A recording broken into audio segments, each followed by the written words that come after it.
Ladies and gentlemen, welcome to the Wrestling Nerdcast on the Angry Marks Podcast Network with your hosts Will Huckabee and Mika Villas. And welcome once again, ladies and gentlemen. It's that time of the week. It's time for the Wrestling Nerdcast. As usual, I'm your host, the AIWF World Heavyweight Champion, the World Wrestling Grand Prix Champion, the Disrespectful Intellectual, the Southern Gentleman, the Morning Star, the Incredible Huck. Because I almost messed up my own introduction. I am a national treasure and a reality TV star. The Incredible Huck, Will Huckabee, chilling once again, in Casa de Huckabee. And as usual, I'm joined by my co-host. She is the lover of waffles, the voice of the speech impediment, the receiver and lover of all things unsolicited. She is Miss Chicago Win. She's the Adonis of affection, one half of the world's cutest commentary team, which means you can listen to her voice not only on this podcast, but on several other podcasts and local indie professional wrestling shows. She is Mrs. Hashtag What That Mouth Do, Mika Villas. What's up, Mika? What's up? Same soup, different bowls, another week. A lot of things going on in professional wrestling this week. A lot of things happening in professional wrestling this week. I really don't want to talk about WWE, but, things happen. They make you talk about them, even when you don't want to. They just do something that just, you have to say something or you're not doing this service correctly. I'm going to tell you the truth, man. Like, I didn't think it was possible, man, but Vince McMahon has figured out a way to have his own version of WrestleMania on, every continent in America. They have WrestleMania, which is usually held in America, and then they've had the greatest Royal Rumble in the Middle East, and now they have this super huge super show in Australia or whatever. He's figured out a way to just, make money on every continent. Vince has taken the whole territory system and made it worldwide. He has literally turned the world into his own personal territory, where in America, back in the day when he bought all this, stuff and look at the history and broke up the territories, well, now he's like, you know what? I kind of like the whole deal. Let me go worldwide because nobody can stop him. He is a juggernaut of the industry. The WWE is a machine that will go into your territory and eat you alive if you do not play ball. So it is best for everybody in all the world to play ball with him, especially if you are doing something in wrestling. I don't know about that because, like we were talking last week and stuff, the Young Bucks and Cody Rhodes, they still got all in, and unlike WWE, they was able to sell out a 10,000-seat arena in Chicago in less than 30 minutes. And I really didn't want to, but I did watch some of the Money in the Bank pay-per-view, and I knew I wasn't going to be impressed. I wasn't impressed. But, there was a couple of empty seats. I noticed there were some empty seats in the building.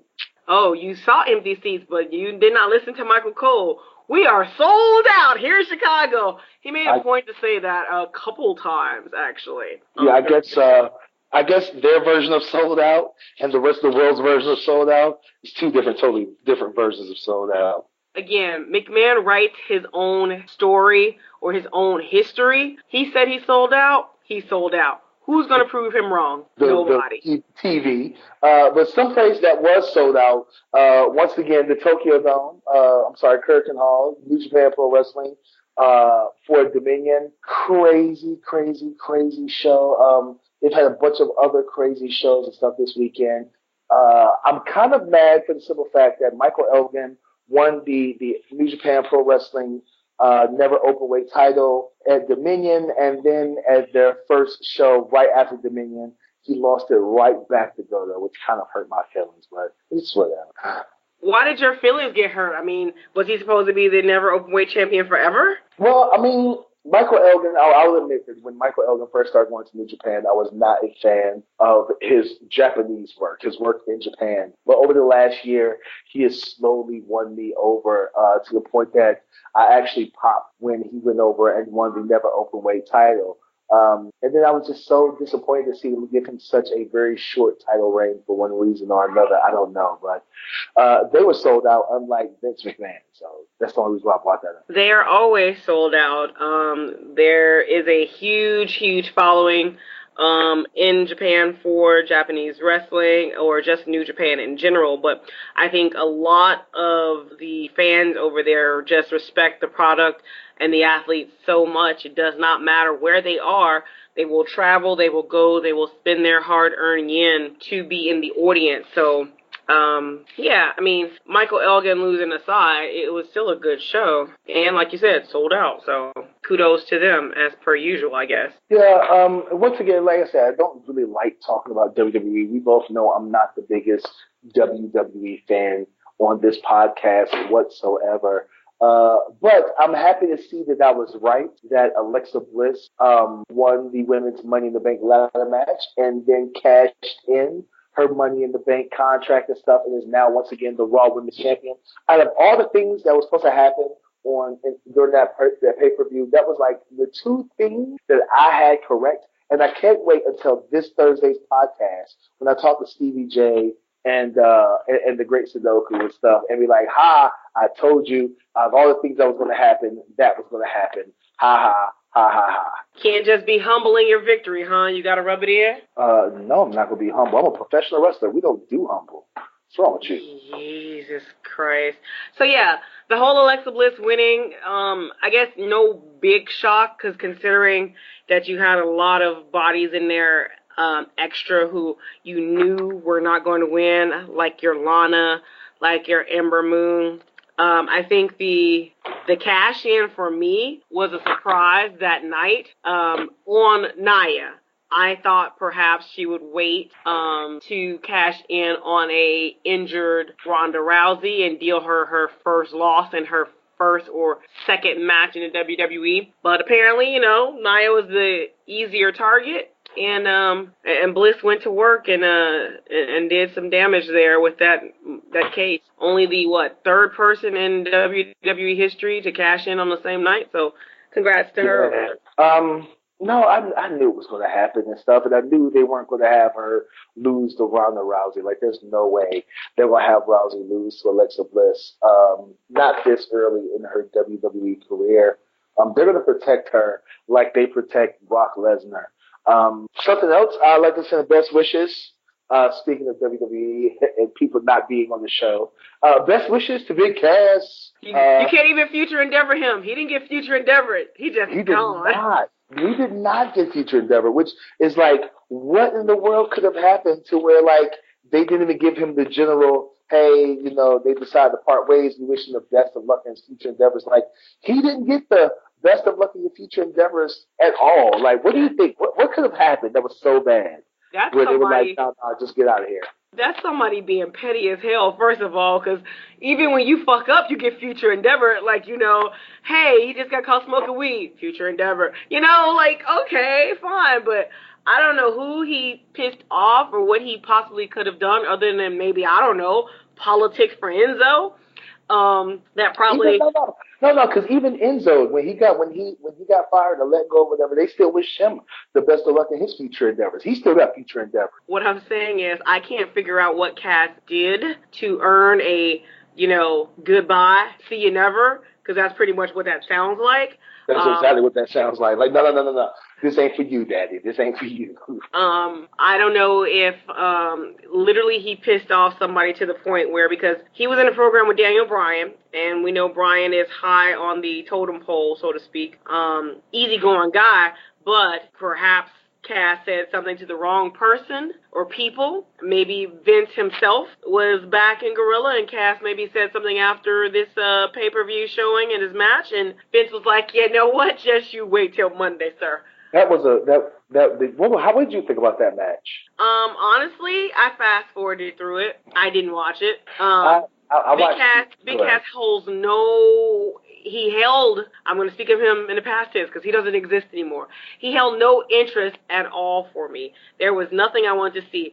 Big Cass was Test Jr. That's it. If he wasn't the second coming to Test, it's almost like they dug up some DNA from this dead kid, threw it in a box, and waited the right time to dig him out, put him in a test tube, put him in there with a little midget, and they just, you know, hey, here's Test. I was going to say, like, is it the fact that, you know, you realize that Cass was nowhere near as entertaining without Enzo? Not so much even so entertaining athletically speaking, as a big man, he left a lot to be desired. I don't expect somebody his size to be, running around doing flips and all this other stuff. But he moved like molasses, and it was horrible. I'm gonna have to disagree with you on that for two reasons. One, Donovan Dijak. Is he, and of course, Big Cass. I don't even know if he was legitimately 7 feet tall, but he's over 6'6", with the same as Donovan Dijak. And Donovan Dijak, who is now on the roster at NXT and stuff, is super athletic and can move like a cruiserweight.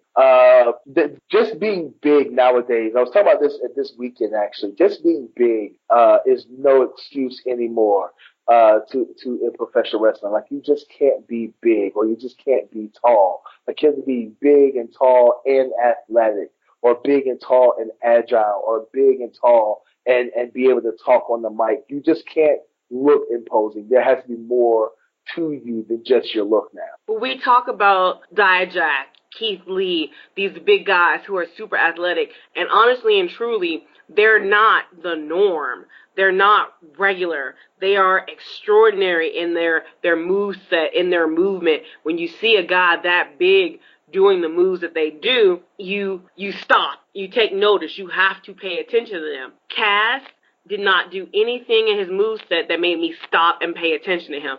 The only thing I liked about Cass was his long hair. That's it. I like white boys with long hair. Outside of that, I could give a crap about him. I think the problem with Cass is the fact that he wasn't a professional wrestler before he came to NXT.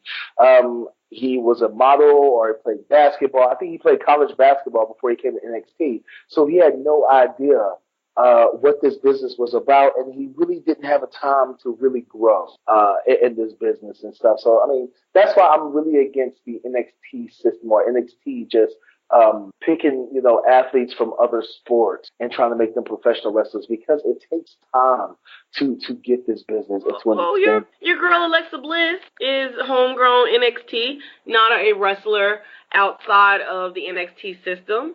She is the exception that proves the rule. Because name any other homegrown, non-indie professional wrestler that came from NXT on the main roster right now who's as good as she is. I almost said something really dirty. Liv Morgan. But yeah, no. Mandy Rose. Mandy Rose is coming along. I'll give it to her. Hold on. Wasn't she on the Indies? No, hell no. What did she do before she came to NXT? She looked like a stripper. I don't know. Wow. I'm in a mood tonight. I'm sorry. No, Mandy Rose was a fitness model. She's the Trish Stratus path, pretty much. Fitness model, So is Alexa Bliss. Right, but again, so maybe WWE just needs to look at the Miss Fitness Olympia for the new future divas. They were doing that already, and it did not quite work out. So now they had to go to the Indies to pull real talent, and they're mixing them in with their model girls who really can take bumps and actually want it. So there are exceptions to the rules, yes, but I will concur with you that Cass did not have this whole wrestling thing down, and as far as growth goes, he didn't have enough time on his own. Together with a mouthpiece, he would have been fine. Once he lost his mouthpiece, his interest dwindled to zero, and he probably opened his mouth and again got a foot or a pink slip shoved into it, because you have to watch your P's and Q's on the WWE. You can't just go ticking off the wrong people in the right places. Exactly. I mean, and that's another thing that's bad about professional wrestling, is that the simple fact that it's so much politics involved, and a lot of times, especially, I'm pretty sure once you get to the level of WWE, it's, if you mess up, nobody's going to tell you. You know what I'm saying? It's going to let you drown and make your own mistakes, and nobody's going to be like, and nobody really wants you to be successful because they want your spot. So hopefully, he takes this as a learning experience. He goes on the Indies. He can go to Japan, whether it's Noah, All Japan, New Japan. They'll pick him up for the simple fact of his size. I'm not gonna lie, they love guys of his size. Look I at hope they Kobe. don't waste their money. I really don't. Again, it is very hard to take something like that and make it into something that's going to put asses in seats. It really is. So if New Japan, Noah, whoever has the magic formula to do that, then congratulations. But I will not spend a dime to see Big Cass. Like his boy Enzo, did you hear about his booking fee? $7,000. Was it $6,000 or $7,000? $7,000 booking fee. The crack is real, and it is whack. I guarantee. Everybody's talking about, Enzo was 7,000. Well, guess what? So did Ryback. I heard at one point Ryback went at like 10 or 15,000, and people paid that shit. So don't even make it seem. I hate when promoters and wrestlers are like, oh, nobody's gonna pay $7,000 for Enzo. Yes, nobody should pay $7,000 for Enzo. I'm gonna tell you They might.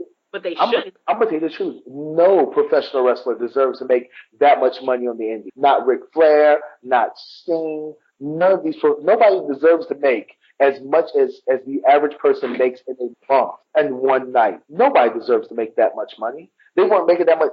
Guarantee Ric Flair was not making that much money on the indie back in his heyday. You know what I'm saying? He might have been making, $2-3 grand maybe a night. But you know what I'm saying? Like nobody, there's no way if I was a promoter, I would pay anybody, $5, $6, $7, $10,000 for one show. But you got these people out here with these money marks backing them. I don't want to call out particular promotions, but there are some that will spend that money and maybe not recoup it, but who knows? I mean, they might recoup it based on other names on the show. He just happens to be that quote unquote headliner. No, I'm gonna tell you right now. I guarantee if I see anybody talking junk about booking Enzo, and then I see them on their show, I'm gonna call them out. I'm not even gonna lie about it. I will call them out and be like, "Hey, weren't you just talking junk about people booking Enzo for $7 grand, and now all of a sudden he's on your show?" I will call them out. Yeah. You do that. I'm waiting. Like you said, they probably will. I said they shouldn't, but they probably will. We'll see. I think we look south. We look south, and Enzo's going to get a booking. That's all I'm saying. How far south are we looking? North of the border, south of us. There might be a tent involved. There might be a what? Tent involved. A tent? T-E-N-T, tent. That's all I'm saying. Okay, well, I'm gonna go ahead and say it might be north of you, but west of me. He's it's gonna like show geography night tonight, y'all. I know, right? Break out a map of the United States, kids, and point to your indie wrestling. Virginia. He's going to get booked in Virginia at this promotion in Virginia that always books Kevin Nash and all the. Yeah, you know which one I'm talking about. I don't know nothing. I know nothing, Jon Snow. Okay. And we got the Game of Thrones reference in the show. All right, let's switch topics because I think that we're really starting to get off topic and stuff.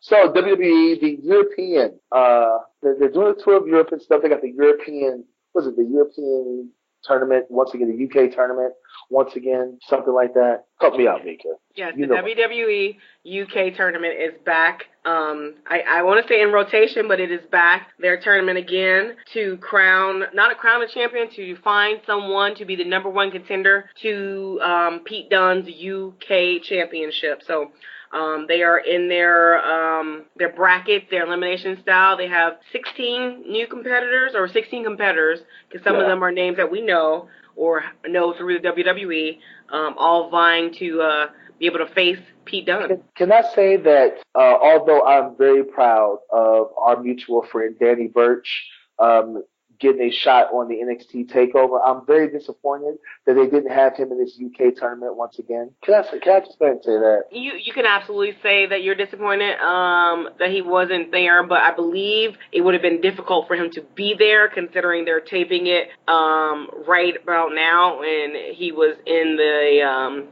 NXT TakeOver Chicago. So they have planes. Vince has a jet. They have planes. They have a jet. But they want to establish him now, I believe, as a tag team competitor, and to break him off once again into that tournament does not fit into their plans. It would have been great to see him again. It would have been great to watch a quote-unquote redemption story of him in the tournament, him getting, further, and them being able to show the bloody mess he was the first go-around. but apparently, we're storytellers and they're not, or we're not storytellers and they are. I don't know. I'm about to say, I'm pretty sure we're storytellers and they're not. I don't know. I'm surprised that they've done a second UK tournament, but they haven't done a second Cruiserweight Classic or a second Mae Young Classic. That's just amazing to me. You know what I'm saying? That they've done another UK tournament, but they haven't done a second Cruiserweight tournament yet. Well, again, the UK tournament is quote-unquote easier for them because they can go into the United Kingdom. They're in the Royal Prince Albert Hall, which is a huge deal and venue. So it's not Wembley Stadium. But again, they're doing the right thing by not overbooking themselves, meaning why rent Wembley Stadium and maybe not sell out when you get the Royal Albert Hall or whatever and you sell 10,000 seats and it's limited and it's supply and demand. Everybody wants to be there, but everybody can't, which means they have to go ahead and buy the network. Does the Prince Albert Hall, does that hold 10,000? I don't know how many people exactly, but I'm just saying it's less than Wembley Stadium, way less than Wembley Stadium. So again, supply and demand. Everybody wants that ticket. It's a hot ticket. It's going to sell out. Everybody can't be there, which means go buy the network. It's also a small enough venue where it's more intimate. It's kind of like an indie show. You know what I'm saying? Where you can see the first 4, 5, 6, 7 rows of people on camera and in the ring. You can feel that energy, and they can show that energy on television, where if you're in a stadium, you lose it. You have to go to those weird damn crowd shots that they do, and people are like, oh, my God, that's so stupid and ridiculous, where literally they got the 1-2 cam, and you can see people react in the background of the action, and that kind of gets everybody going. And again, it's almost like WWE is copying the indies. They're doing indie-style wrestling. Without a doubt. Like, if you know this, and I think I've said this before, is that NXT and WWE are out indie wrestling. They've stolen they've stolen all the great talent off the indies for the most part. And the next thing you know, they start doing like cell phone style promos and stuff. You know what I'm saying? Which, most indie everybody has a cell phone, so it's like I just should promo right now with a cell phone.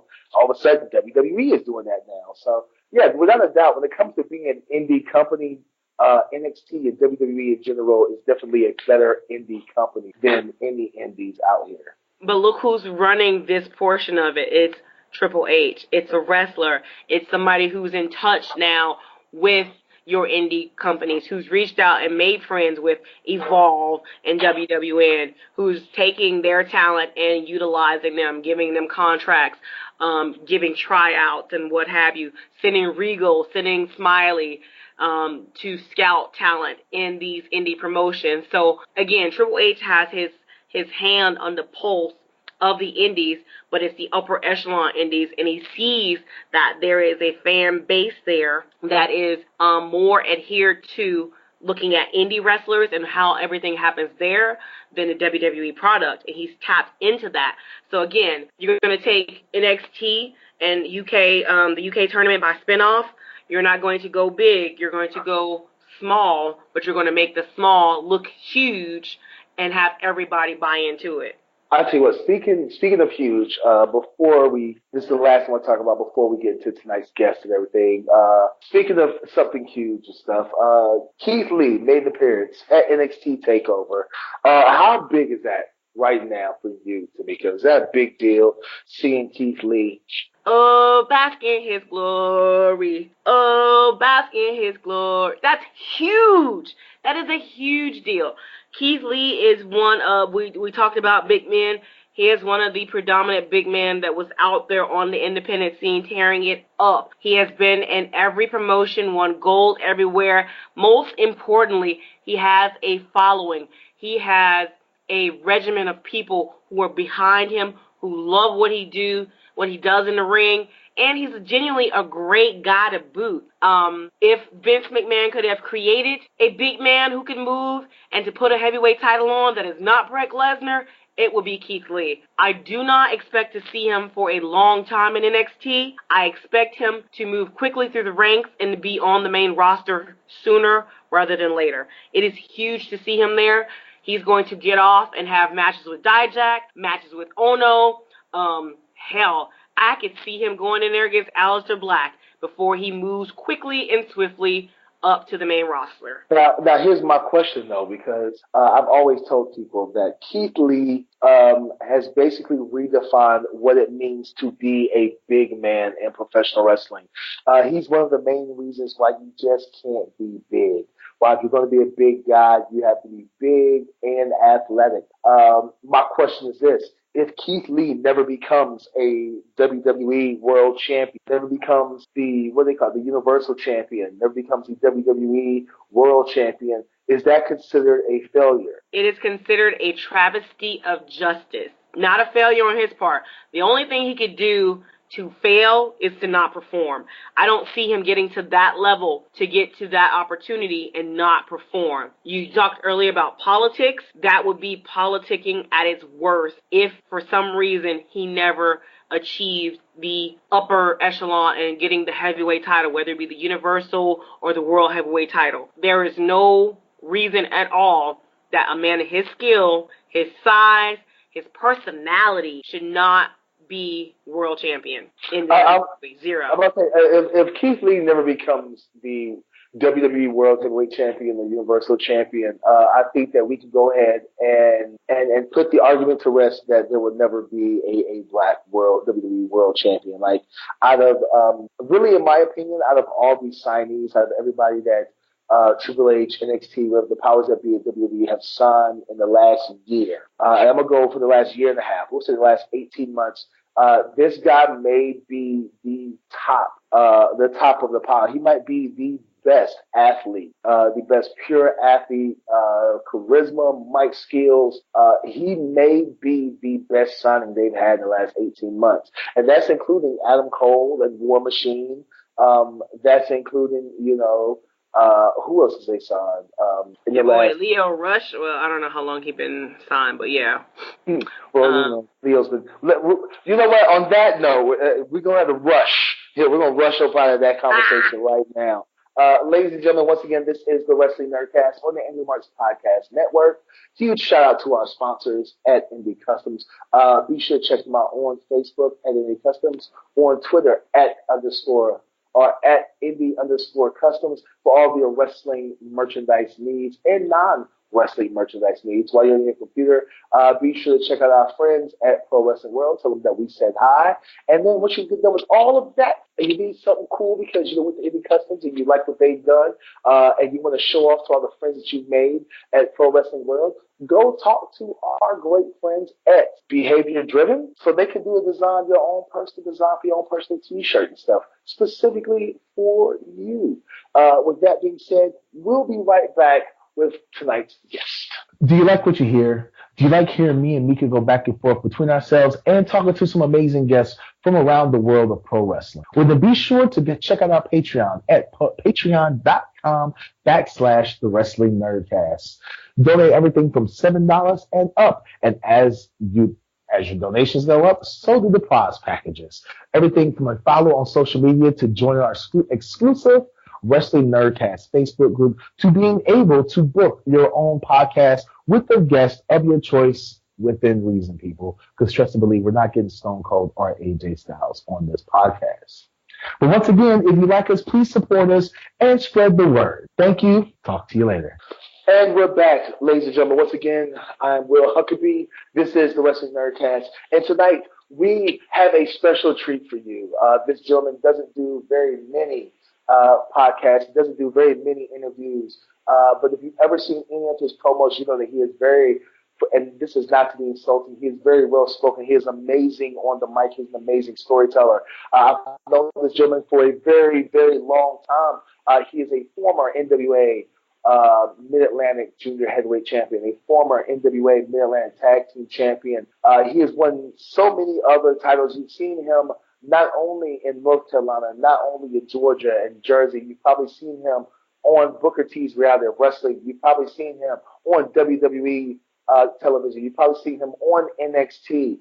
This gentleman right now is the current reigning and defending Atlanta Wrestling Entertainment Georgia Wrestling Crown Champion. He has many names. Some people call him the Black Vegeta. I personally call him the Killer Weight. People call him the Black Cloud. Um, Basically, you can call him whatever you want to, as long as you don't tell this gentleman that there is no wrong. Ladies and gentlemen, the one, the only Joseph Black. What's going on, man? What's going on, bro? Not much, man. It's been a while since we talked. This is your second time on the show, man, but a lot of things have happened since the last time we talked to the show. You've actually moved. Last time you were on the show, you was a resident of North Carolina. Now you're living in the great state of Georgia, but the not so great city of Atlanta. This is true. Man, my first question, bro, is like, how do you? Because I drive in Atlanta all the time, and I just don't understand how you can deal with that traffic on a daily basis. As I do not. I live in Marietta, which means I don't have to deal with the traffic unless I'm traveling to a booking, and usually I leave early enough to not deal with it because it is mind-rackingly annoying. So, yeah, fuck all that. Well, let's talk about wrestling and stuff, man, because you've been doing a lot of big things, man. We're not even going to get to anything personal. Let's just say that me and you, we're not teaming up anymore. You know what I'm saying? The Sound of Fury is not teaming up right now. Not saying that it won't never happen again, but as of right now, brothers fight, brothers argue. You're doing your thing traveling. I'm doing my thing traveling with the AIWF World title, so it's no big deal. But you've been having a lot of big matches recently, man. Eddie Kingston, Jimmy Jacobs. You wrestled Chip Day for the Georgia Wrestling Crown Championship. Like I said, you've gone to and wrestled for Booker T. You've been on NXT and wrestled. Well, who was it? Lars. What's his name? Lars Anderson. Yeah. Hello? Yeah, I'm still here. Okay. Yeah, so what do you attest to all of this, man? Like, how is it, all of these matches and stuff, man? What's going through your mind with all the, I don't want to say good luck, because good luck, there's no such thing as good luck, but just wrestling for you in the last 2 years, man. What do you attest to all of that to? It's trippy because I remember, and you remember when you first started coming around CWF, man, I was a 128-pound soaking wet dude that with an afro. I was wearing Brass Monkey, who was my trainer, his old tribal pleather shorts, tore up boots. And I remember the chatter in the locker room because me and Trevor Lee were like the smallest dudes, but Trevor knew the Hardys, so of course people figured he'd be destined for something. But it was like, yo, man, you're too small, this isn't going to happen, this and that. So the only thing I really had at that time was a promo. And I can think I'll go on record and be honest. I mean, fuck humility. But in CWF, nobody was really, fucking with me on the microphone. So I might have been the smallest dude, but I knew I had a voice that was powerful. So I just needed the body to match.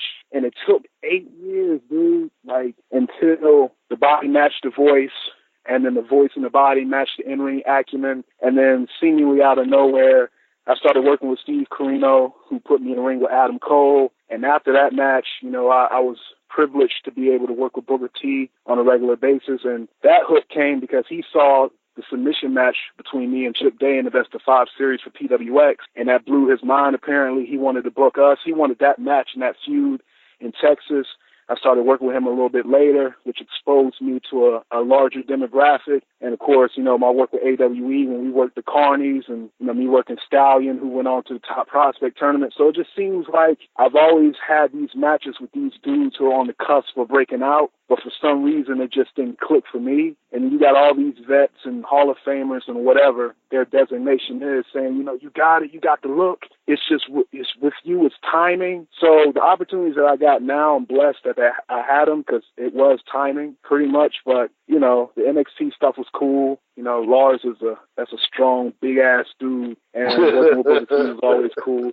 And having a tryout match in the SmackDown ring with James Drake was dope too, with my buddy Cedric Alexander watching, and to get pulled to the side, both me and James, by the current World Heavyweight Champion AJ Styles was, it's going to sound corny, but it was fucking phenomenal. So hopefully I'll have a little bit more experiences like that in the future that are, that actually get a paycheck that matches that experience. But, it's cool. I guess I'm blessed. Well, as blessed as you are, I'm going to have to take some of them blessings away because I'm going to turn it over to my co-host because I know a lot about you.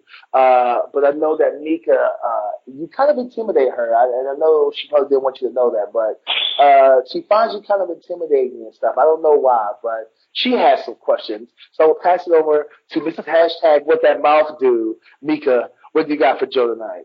First of all, hi Joe. I don't know why he act like you haven't hit him in the mouth before. If just seeing you hit him is intimidating. It's enjoyable, but it's intimidating as hell. Okay, so yeah. You talked about timing. Let's for those who don't know who can't Google search and all that loveliness.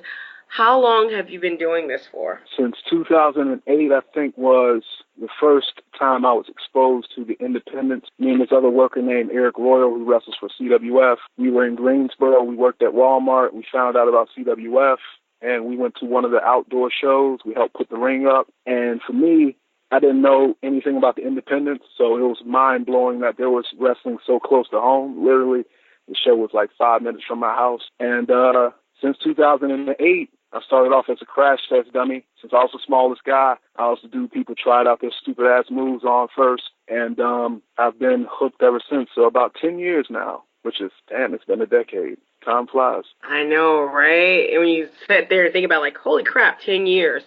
Before you were exposed to the independents and CWF, I'm pretty sure I have an idea, but confirm for me, who was your wrestling idol or idols? What were you watching that kind of got you hooked into wrestling, and who were you watching?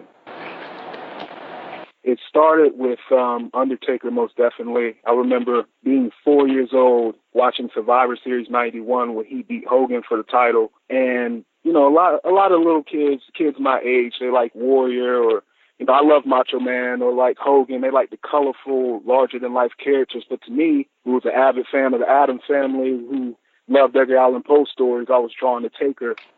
So Taker made me love professional wrestling.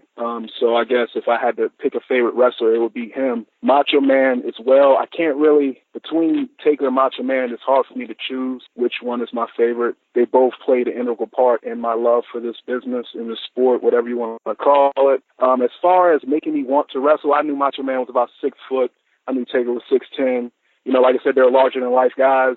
I knew I wasn't going to be that tall. So what made it more realistic for me is when I saw the WCW cruiserweights, you know, Eddie Guerrero, Dean Malenko, of course, Benoit, you know, Dynamite Kid and Tiger Mask. I was exposed to their matches early on, and my mind was blown that here are these shorter guys having better matches than these giants, which was amazing. So definitely, you know, Taker, Macho Man, Benoit, whose name is taboo, but to me, his in-ring work can't be tarnished. Despite when he get outside the ring. He's going to say it twice in this show, so if our rate wasn't blown for YouTube or whatever, it's gone now. I don't know, can you say Benoit on YouTube? I believe you can say almost anything on YouTube except for, like, I don't know, kill 12 people, so we're good. Okay. So you just totally threw me off.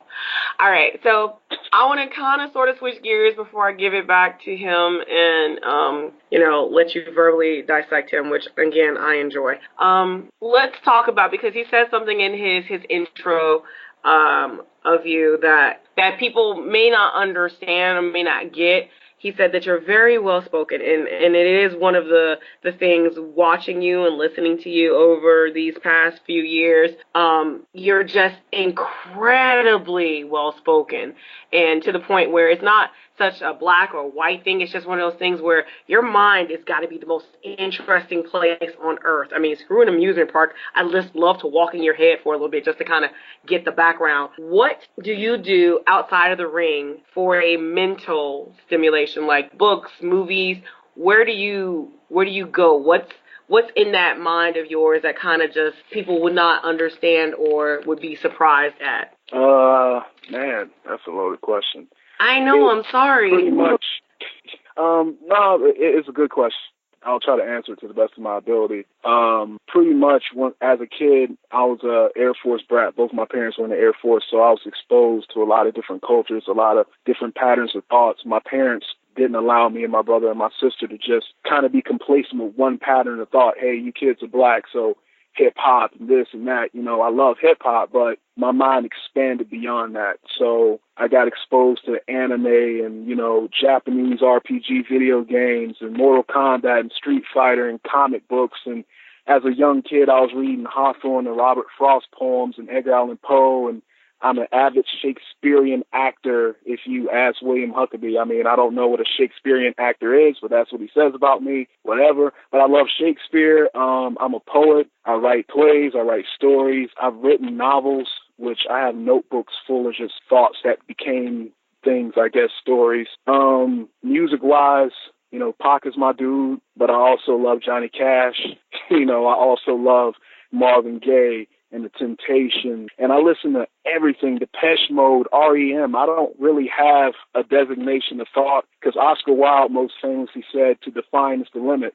And reading that as a young kid in The Portrait of Dorian Gray, for those of you who don't read, it pretty much was my mindset going forward. To define is the limit. Why put myself in a box so you can feel comfortable knowing what to call me?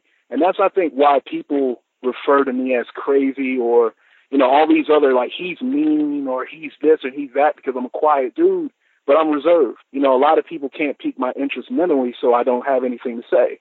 It's not that I'm an asshole or I'm mean or anything, because if you can ask some of these young kids in the game, you know, whether it be Chris Bullitt or O'Shea or, you know, Darius Lockhart or Timmy Luretton, I'm, you know, I'll watch your matches and critique. I'll offer guidance that I can. I'm very accessible in terms of offering my thoughts. You know, my mind is such a jungle, so to speak, that my thoughts are everywhere. And for wrestling, I just kind of weaponize certain thoughts, and I pull from each of these subgenres of things that I'm into to make me the most, in my opinion, varied talker on the microphone. Before me, I think it was CM Punk. And then from CM Punk cutting the promos he was cutting to me, I don't think in this era, unless you dig up Nick Bockwinkel, is there going to be anybody that can get on the mic, whether it's a live mic, whether it's in front of a video scope, as Macho Man would call it, and just can offer you thoughts, because they're already there. All I have to do is weaponize my thoughts as far as, okay, this is the subject, let me kill this real quick. So, I mean, my mind is a book of all genres, all languages, all influences, just kind of palmerized into me, I guess. That's the way to explain it. That for anybody who's not watched one of your promos, I don't think they'll get it, but I totally get it. Let me just go back. There was this one promo that you cut that, God, I don't know when we're going to see it, but damn, we need to see it. I think we did see it. I'm sorry. At Landmark. Do you think about what you're going to say before you cut a promo, or you just know it's promo time and you're just going to let it flow? Because some people, I think, write their stuff down. They kind of get in front of a mirror. What's your process when you're getting ready to cut a promo? Let's see. Jay-Z once said he didn't write lyrics. He was in the booth and he felt the music and let the music dictate what he would rap. And Jay-Z is one of the greatest rappers of all time. So I try to do the same thing. Of course, early in the game, I would practice in front of a mirror or in the shower or on the road just to kind of get the diction down and to kind of key in onto talking points, inflection, all this other stuff. But thought-wise, it's just automatic. I don't try to think too hard about it, because then that's when you stammer. That's when you stumble over your words and your thoughts, because they're competing for, you know, it's kind of like when you go to Grand Central Station. There's this little opening, and all these people are trying to go through at the same time. That's how my thoughts work. So if I'm thinking too hard, then they're going to get crowded. Things are going to come out wrong, or they're going to not come out at all. So I just try to simplify it as much as I can. So if I'm cutting a promo on Chip Day, I already know I'm cutting a promo on Chip Day.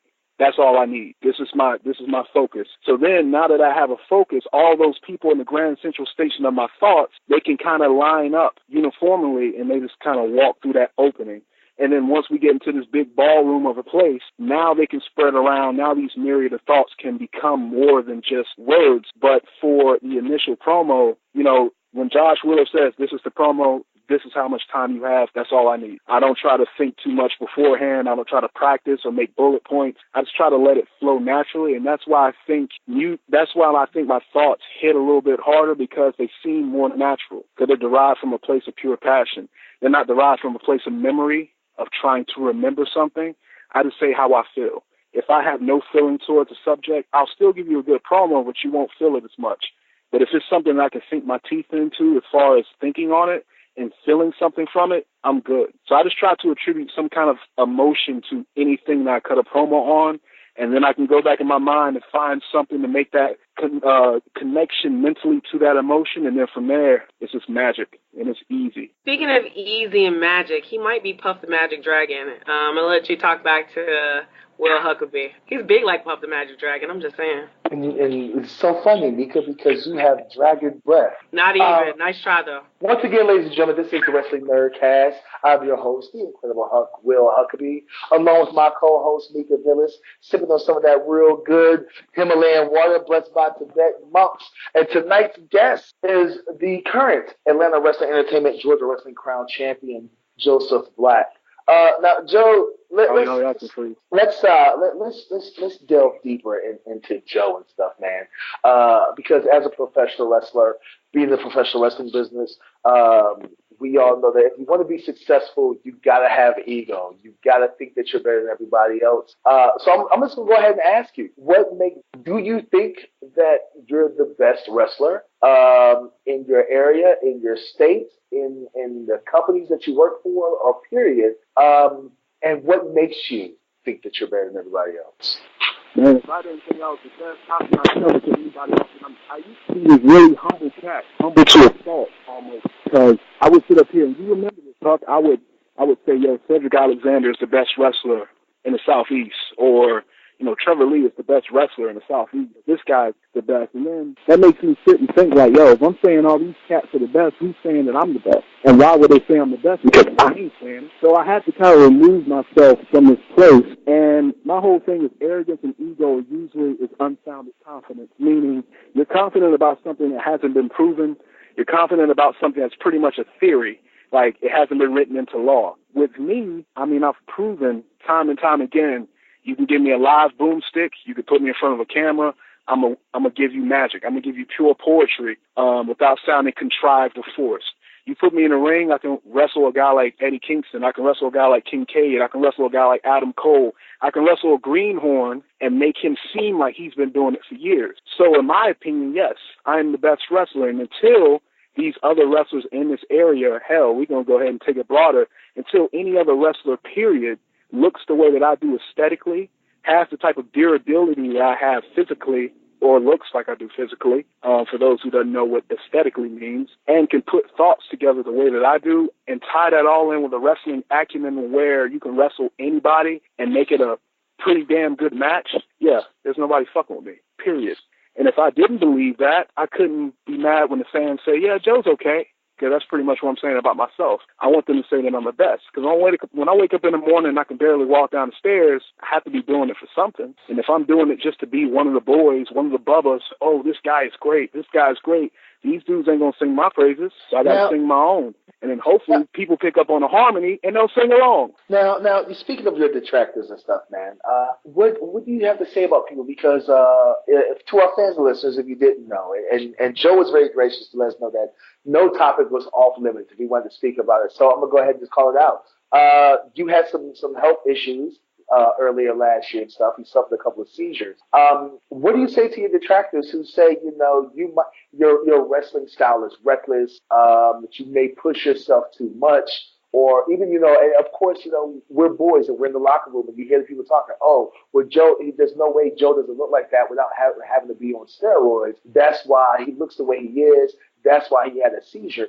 What do you have to say to those people who make those statements? Number one, fuck you to the people that make those statements. Like I said, I'm pretty accessible, and all it takes is, you know, you clicking on Messenger and hit me up. I can hold a conversation without being offended. If you ask a question, and you're asking it from a place of curiosity and not a place of prejudgment that you want confirmed so you can spread it around to your wrestling clique. The seizures were caused from high blood pressure. I have hypertension, which is unusually high blood pressure, and combine that with the fact that I was eating like a maniac and putting soy sauce on everything and teriyaki sauce on everything, and combine that with the fact that I was stressed the fuck out and I wasn't sleeping. And the fact that you're black and, you know, being a black male, you know. That's pretty much part of the black condition is high blood pressure. But that was all it was. I was pushing myself too hard with all these other things stacked up against me. I would walk I think it was 3.7 miles from my apartment in Buckhead to the YMCA to work out for 2.5 hours, and I would walk back to 3.7 miles. And not because I couldn't Uber there, or not because I couldn't drive there, but because in my head, this is part of my cardio, is to walk, 3.5 miles, one way. So when you look at things like that and you add that to the fact that I'm eating like an idiot and the fact that I'm stressing out and I'm not sleeping, of course something's going to happen. I was suffering, and you know it better than anybody. I would have migraines nearly every day. And then I would go and I would eat a whole pizza by myself. Or I would go and I would drink a whole bottle of rum. So eventually all that caught up with me. I mean, I wish it was as simple as, I'm on a lot of steroids. Because if I was on as much steroids as people claim that I am, then I think that those seizures would have been a little bit deeper, and there would have been a little bit more of a payoff health-wise. Because, I mean, if you look at what a seizure does and you look at heart rates and all that, if I was on that much gas, my heart's already enlarged, I probably would have had a heart attack. And that would have been all she wrote. That's what took Eddie out. So I'm not going to decry the whole steroid thing. And I'm not going to lie. When I first started in the business and I was 128 pounds and I would spend $200 at GNC on whey powders and mass gainers and nothing would work, yeah, I dabbled in it. I'm not ashamed to say it.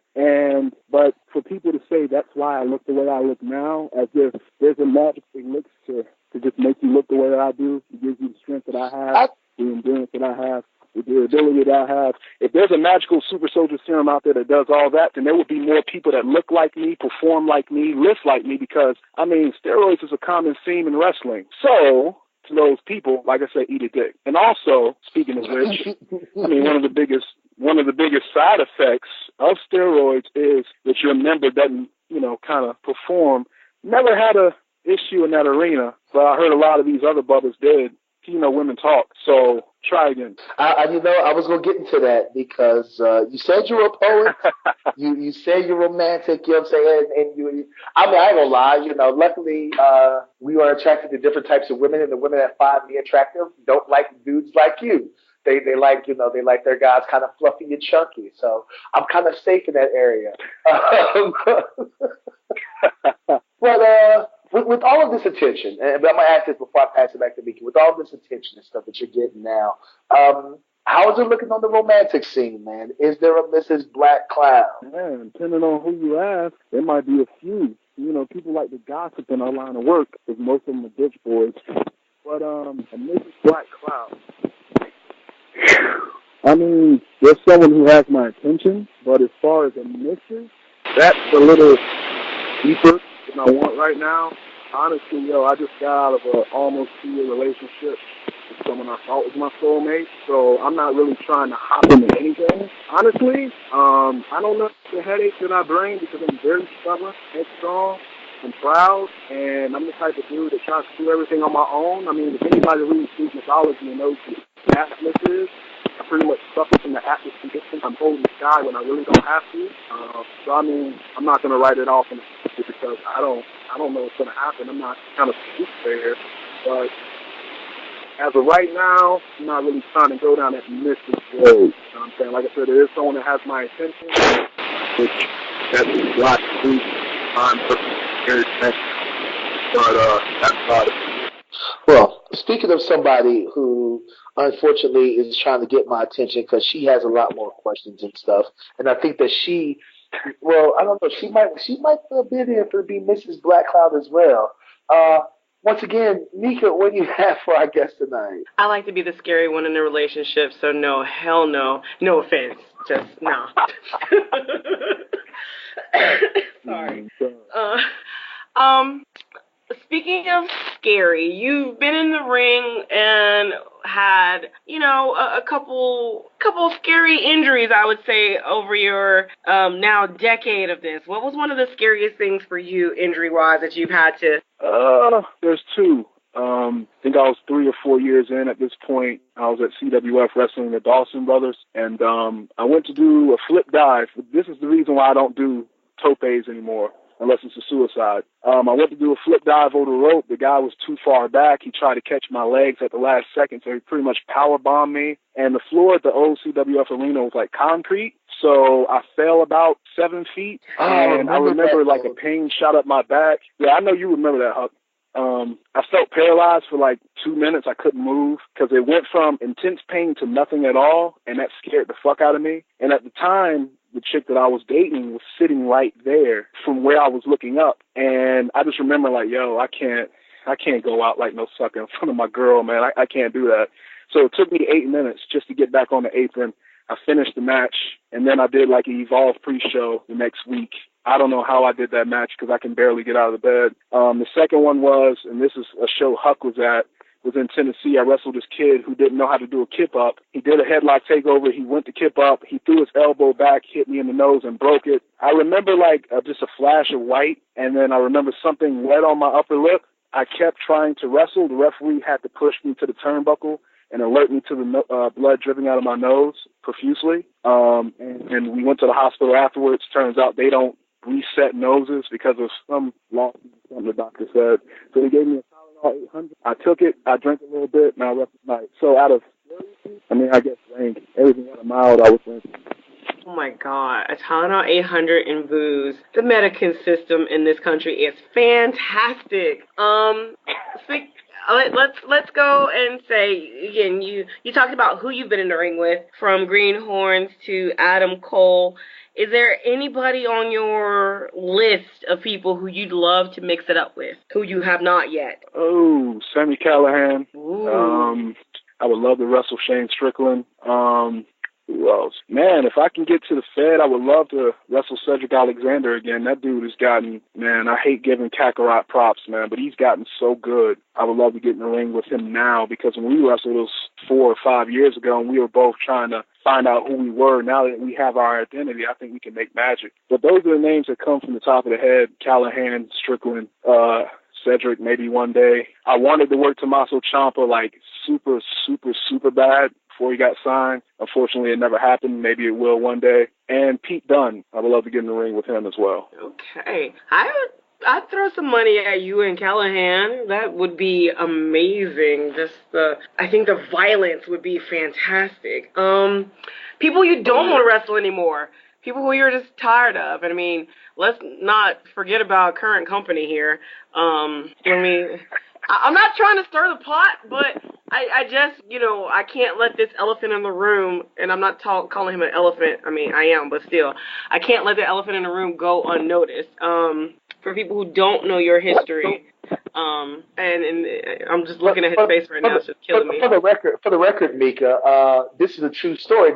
This is a shoot. I have defeated Joe in the ring more than any other man alive. I hold more victories over Joe than any other man alive, for the record. Do you? Are you man, sure I of didn't that? know that was like, yeah, that seems, huh? Now I say you just kill Is that a him. Get it legit over with. fact? Yeah, I definitely hold more wins over you than any other person on the face of this earth. But in return, Joe has also beaten me more than any other person on the face of this earth as well. So, just saying. Joe, are you interested in AIWF heavyweight title? I'm just saying. It could use a new owner. I don't want nothing to do with AIWF. Oh, why is that, Joe? I mean, I don't want nothing to do with any affiliation, man. Like, I don't want to make it. I don't want someone to think that because I work for their affiliation, I'm somehow locked down working for them. Because until you're this man, or you're Bill Koff, and you're signing me those big checks, man, you can't tell me where I can go and where I can't go. I don't want to be locked down. I really don't even want a contract right now. I just want to be able to wrestle everywhere, anywhere I want to, and have great ass matches. I want to sit at the table and be able to determine where I go, what I do. I want the Omega treatment to where I got people knocking down my door. I don't think the only competition I have in the AIWF is competition. That's nothing against anybody else that wrestles best, but let's be real, man. My sorry if you feel you work for AIWF for offended. I mean, you can at me once, but I'm good. I wrestle them way too much. Okay, on that note, I'm going to let you speak back to my colleague here, the Michelangelo of the ring. God, I lie so good. Let me stop. William Huckabee, take it over. Hey! Don't you be trying to hate on me like that. I'm not trying to hate. It's just easy. It's natural. But see, Joe, once again, Joe, good help is hard to find. And if it wasn't for the fact that the network made me offer her a job, she would not be here. I just want to let you know that. That's why I tell everybody to send all solicited photos to Mika Villas. Anyway, I know our time with you is running very short and stuff, man. But I want to talk about this Sunday, Atlanta Wrestling Entertainment, because we can't say AWE. Atlanta Wrestling We Entertainment. can say what we want to say. Fuck them in Florida. Sorry. Actually, they're in North Carolina. I think. But, or Virginia. They're in Virginia. You're both wrong. Yeah. That's what I said. I thought they were in Virginia. Anyway. Fuck them in Virginia, too. Fuck them. You let me answer my question. Sorry. Atlanta Wrestling Entertainment presents Cease and Desist, the musical. Atlanta Wrestling Entertainment has already announced that you have handpicked your first opponent and stuff, and that will be Eddie Kingston. Out of all the people in all the world that you would want to wrestle and stuff, why Eddie Kingston as your first title defense? Eddie Kingston has literally wrestled everybody who's went on to become or be considered the best in the world. He's wrestled your Tyler Blacks, who's now Seth Rollins for the uninitiated. He's wrestled your Bryan Danielsons, who's now Daniel Bryan for the uninitiated. I've never seen someone go toe-to-toe with Chris Hero, who's now Cassius Ohno for the uninitiated, and be able to go blow for blow with this guy. So for me, if I can prove myself against Eddie Kingston, then I'm pretty much made. And I've always wanted to work Jimmy Rave, and in my opinion, Eddie Kingston is on that level of, if you can hang with this guy, you could pretty much hang with anybody. And I know me and him, we wrestled before, and I got the W. I wasn't really satisfied with that victory for some reason. I feel like me and him could tell a greater story. We can build a better story. We're in a better venue with people that will be able to appreciate what we do. I think our violence is more nuanced as far as it's a story, man. It's you know, Quentin Tarantino levels of violence, and I don't really have that connection with anybody else. So I feel my first title defense should be against the most legit guy, and if it ain't Homicide, it's got to be Eddie King. So I wanted to write that story again, put a stamp on it, and be done with it. So let's say that he gets the W. What is that going to say about you? If, this Sunday at Club Opera in downtown Atlanta, Eddie Kingston gets the W. What is that going to say about you? That my title win was a fluke, that I'm not legit, that I'm not what I say I am, and what I say I am is the best cruiserweight in the world, excluding nobody. I mean, if I can't prove myself against Eddie Kingston, then what am I doing? I mean, I can wrestle a bunch of lower tier guys and get victories. That's cool, but at the end of the day, I want a seat at the big table, and Eddie Kingston has the seat that I want. So I have to be, and it's not so much a measure of if, because I know I can, because I have before, and experience is the best teacher. It's more of a case of I want to reprove what I've already, should have already proven to everybody, is that I'm one of the hardest hitting wrestlers, and I'm one of the best promos on the scene. Matter of fact, fuck it, I'm the best promo on the scene. Me and Eddie have a lot of parallels. If you watch our promos, if you watch our matches, if you look at our history, there's a lot more we have in common than I had with anybody else that's wrestled besides Chip Day. So, I have to tell this story on a larger stage. I mean, Cornelia was cool. That's great. That's a legendary arena. But to tell that story in opera, I got to. I know I'm going to be Eddie Kingston. I just need to prove it to myself. Fuck everybody else. This is more me saying, hey, Joe, we know you're dope, but now you need to prove it to them because they have doubts. They said Chip Day wasn't 100%. I haven't been 100% since I took my first bump in 2008. None of us has been 100% since we took our first bump. That's a poor excuse, but I have to prove it. If I beat Eddie, really, you're going to have to bring Jimmy Reyes back. And if he's no longer affiliated, there's nobody else, in my opinion, who can dethrone me if I beat Eddie Kingston in the middle of opera. Here's one more thing, man, because I know me and Mika was talking. We talked about it last week, I want to say. You started to be known kind of like The Undertaker, man, for having some really cool entrances. You've come out as Noob Saibot. You've come out as, the Silent Hill gimmick. At the Southern Fried Gaming Expo, you basically shut the Southern Fried Gaming Expo down, and I will say it to you on my own show. You shut that expo down coming out as a Sub-Zero. What do you have planned for this Sunday? Can we get an exclusive, and can you give us a hint of what your interest is going to look like this Sunday? Man, honestly, dude, I had something planned because the theme is it's a musical, and one of my favorite musicals is Sweeney Todd. So I was going to do that. I'm not going to go into details about how I was going to do it because it was a lot more than just coming out looking like this dude. I actually had a production that I wanted to do. But for this match, it's Eddie Kingston, so I'm not really, I have to be in battle mode. So I'm not going to come out there as anything but the Black Cloud. That's it. There's no time for fancy entrances. There's no time for, heavily edited music. It's just time for me to get in there and get down and dirty. Anybody else, you know what I'm saying? Like, sure, was put on a production, but I don't want to take away from the masterpiece we're going to put on that canvas. But July 29th, Homegrown, I'm pretty sure I'm still going to be whomever I vote against.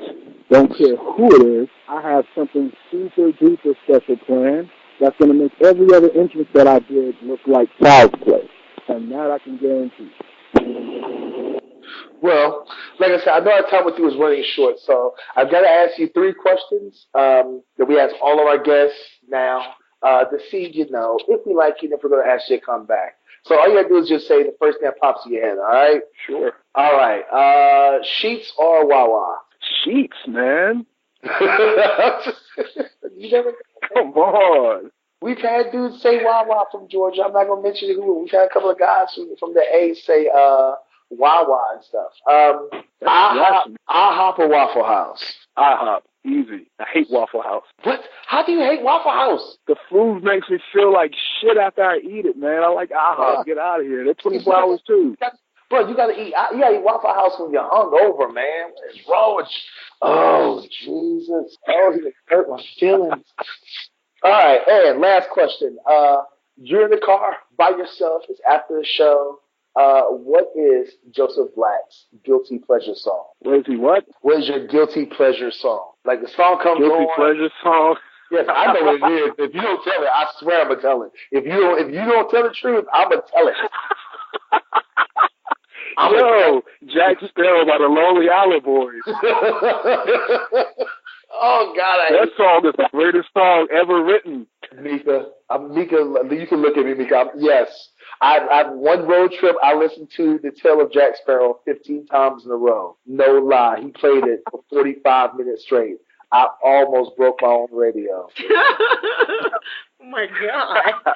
That song is awesome. Oh, God, I hate that. It's because of Joe, I know so much bad hip-hop. I'm not even going to lie. So much horrible hip-hop. Shabba Ranks, homie. Yeah, there's a song called Shabba Ranks. I'm going to send it to you, Mika. Great, thanks. You're welcome. All right, Joe, this is the part of the show where we let you get your shit in. So this is your chance for you to let our fan listeners become fan listeners of The Black Cloud. So give us all your social media and where you're going to be at this weekend and any other big shows you got coming up. Yo, this is Joseph Black Cloud. You can find me on Facebook as Joseph Black Cloud. You'll know it's me when you see my lovely mug and a profile pic. You can find me on Twitter as Black Cloud JB, and you can find me on the IG Black Cloud 37. A lot of Black Clouds, very facetious. As far as where you can find me at, of course, you can find me at AWE holding down the fort on Sunday against Eddie Kingston. After that, July something. I think it's July 8th. I will be in New Jersey for Wrestlers Lab. Me and Adrian Armour will be representing the Hierarchy and Atlanta and the state of Georgia in Jersey against 3 other tag teams that are supposed to be pretty dope tag teams. I know Sonny Kiss is on one of the tag teams. Penny Silver is on one of them. I don't really know. But me, Slade, and Adrian will be going up to New Jersey to take the W back to Georgia. And after that, man, I don't even know. I know I'm still in North Carolina. I know I got homegrown. I don't know. I have so many dates that get tangled up. But I remember the most important. AWE's are the class. So if you're in Jersey and you're listening, come check me out July 8th. And of course, all you people listening in Georgia, I would hope that you're going to be at Club Opera. I already sold quite a few tickets just for me dressing up as Sub-Zero at a show. I mean, I'm just saying you should come see the show, please. I'm not going to beg you. It's the best show in Georgia. And there's a lot of shows in Georgia. This is the best, with the best talent. So come see the show. Savvy?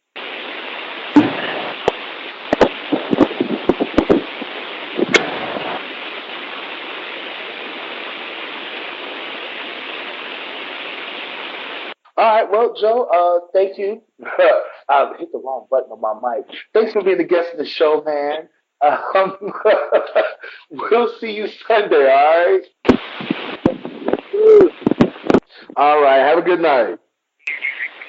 Y'all too. Thank you. Bye. Thank you.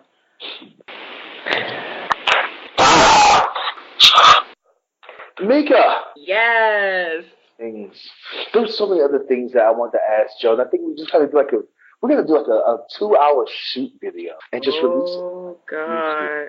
Because there's so much, even with just this interview and stuff, there's so much about Joe that a lot of people don't realize, don't understand. And if you know that about him, then you will understand him and his gimmick a lot more.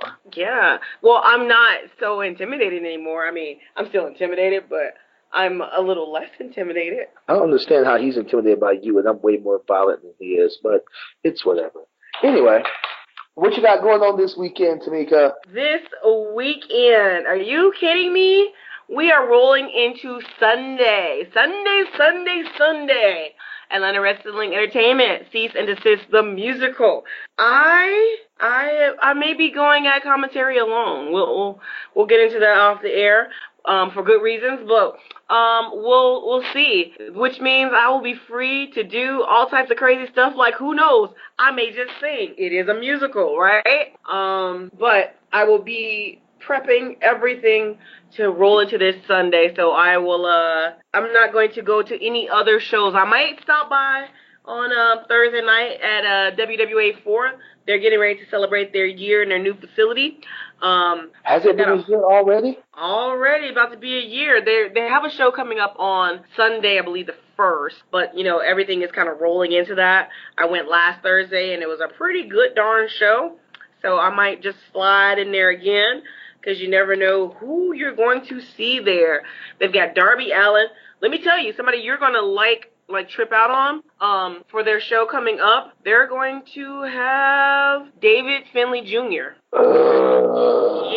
Yeah, from New Japan fame will be. When is this show? It is going to be on a Sunday. It is Sunday, July 1st. You know what? I'm gonna go. I'm gonna come down. I'm gonna message AR Fox, and I'm gonna get on that show. Oh, well now. Okay. Because me and David Finlay have a. Well, you know. I'm sorry, he's already booked. I don't give a shit. Me and him gonna have some words. Anyway. Oh, I'm gonna stop talking now because apparently I'm getting I'm starting trouble as per usual. Haha. Always. Well, this weekend, I'm really, once again, it's another one of those, you know, for some reason, I don't know how it happens, Mika, but you know, whenever there's an AWE show, some kind of way I find myself up north the day before. So Saturday, I will be in New Jersey for Dog Championship Wrestling, where we'll be defending my World Wrestling Grand Prix title against one Chris Steeler. Who is a really talented dude from up in, you know, the tri-state area and stuff. And then Sunday, I will be double shooting it. I will be at Mucha Lucha Atlanta at first in Marietta, Georgia, and then I'll be beelining it. That's right, beelining it down like I-20 or 85 or 75, whatever the hell that damn highway is, to Club Opera for Atlanta Wrestling Entertainment. So I got a bunch of crazy stuff going on this weekend. All the things, girl, all the things. Anything else you want to put over before we get off of here? Nothing I want to put over. I will be seeing everybody on social media. Catch me on my Facebook, of course, Mika Villas, Twitter, Mika Villas, IG, Mika Villas. Don't send me unsolicited dick pics, y'all, please. I appreciate it. Thank you. See, we just said unsolicited pics. We didn't say what kind of unsolicited pics. But anyway, ladies and gentlemen, on behalf of our great sponsors, MB Customs, be sure to check them out. On behalf of all of our friends at Pro Wrestling World, on behalf of our friends at Behavior Driven, this is the Wrestling Nerdcast on the Angry Marks Podcast Network. On behalf of our producer, the man, the myth, the legend, C.W. Smith. On behalf of my co-host, the lover of waffles, the voice of speech impediment, the Adonis of affection, Mrs. Hashtag What That Mouth Do, Chicago Win, the receiver of all things unsolicited, one half of the world's commentary team, Miss Mika Villas. I am your AIWF World Heavyweight Champion, your World Wrestling Grand Prix Champion, the disrespectful intellectual, the Southern Gentleman, the Morning Star, the National Treasure, and reality TV star, the Incredible Hulk, saying peace out and support indie wrestling. Bye.